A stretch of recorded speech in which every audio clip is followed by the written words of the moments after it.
வானதி பாண்டி கூட நின்று பேசிட்டு இருக்கிறத வானதியோட அண்ணன் வந்து பார்க்குறாங்க. வீட்டுக்கு போயிட்டு பயங்கரமாக கத்துறாங்க வானதியோட அம்மா கிட்ட. என்னம்மா பிள்ளைய வளர்த்து வச்சிருக்கிறா, 4 பேர் பார்க்குற மாதிரி அந்த பொறுக்கி கூட நின்று பேசிட்டு இருக்கிறாம்மா அப்படின்னு சொல்லி சொல்கிறாங்க. என்னதாண்டா பண்ண சொல்கிறா, உன் தங்கச்சியை அடிச்சும் பார்த்தாச்சு திட்டியும் பார்த்தாச்சு, இதுக்கு மேலே அவளை என்னதான் பண்ண அப்படின்னு சொல்லி சொல்கிறாங்க.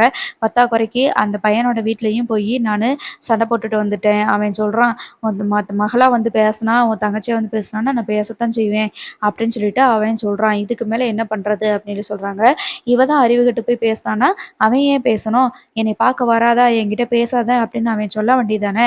அவன் சொன்னா இவ போமாட்டாள்ல அப்படின்னு சொல்லி வானதியோட அண்ணன் சொல்றாங்க. நம்ம என்னதான்டா பண்றது? நம்மள விட அவளுக்கு உன் தங்கச்சிக்கு அவன் தான் பெரிய ஆளா போயிட்டான். முக்கியமா போயிட்டான். நம்ம என்ன பண்ணாலும் அவ திருந்த போறதில்ல. அதுக்கு மேல இவள எதையுமே பண்ண விட மாட்டேங்கிறாரு உங்க அப்பா. எனக்கு என்ன பண்றதுன்னு ஒண்ணுமே புரியல அப்படின்னு சொல்லி சொல்றாங்க. அதுக்கு தாம்மா நான் சொல்றேன். பேசாம வானதீவு தானே போய் பேசிட்டு இருக்கிறா. நம்ம ஏதாவது பண்ணிக்கிருவோம், செஞ்சுக்கிருவோம் அப்படின்னு சொன்னா, நம்மள பத்தி கவலையே பட மாட்டா. தாராளமா போயி, "எதுனாலும் பண்ணிக்கோங்க. எனக்கு தொந்தரவே இருக்காது" அப்படின்னு சொல்லி சொல்லுவா. ஆனா, அதே இது பாண்டிய ஏதாவது நம்ம பண்ணிருவோம்ன்னு சொல்லிட்டு மிரட்டணும் அப்படின்னா, இவ பயப்படுவால்லம்மா.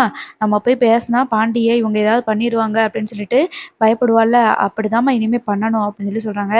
"டேய் ஏன்டா நீ ஏதாவது பண்ண போய் அது ஏதாவது பிரச்சனையில முடிஞ்சிடாமடா" அப்படின்னு சொல்றாங்க. "அதெல்லாம் ஒண்ணும் பிரச்சனை வராதும்மா. நான் பார்த்துக்கிறேன். இனிமே பாண்டி நம்ம தங்கச்சி பக்கமே தலை வைக்காதபடி நான் பார்த்துக்கிறேன்" அப்படின்னு சொல்லி சொல்றாங்க. அந்த நேரம் கரெக்ட்டா வானதி வீட்டுக்கு வராங்க. "எங்க ஊர் சுத்திட்டு வர?" அப்படின்னு சொல்லி சொல்லும்போது, "அதான் உன் மூஞ்சிய பார்த்தாலே தெரியுதுல்ல. நான் பாண்டி கூட நின்னு பேசுறத நீ பார்த்துட்டு தானே வந்து இங்க வந்து கத்திக்கிட்டு இருக்க" அப்படின்னு சொல்லிட்டு, "உனக்கு எவ்வளோ சொன்னாலும் உனக்கு புத்தியே வராதாடி" அப்படின்னு சொல்லிட்டு அடிக்க போறாங்க. "இங்க பாரு அடிக்கிற வேலையெல்லாம் வச்சுக்காத.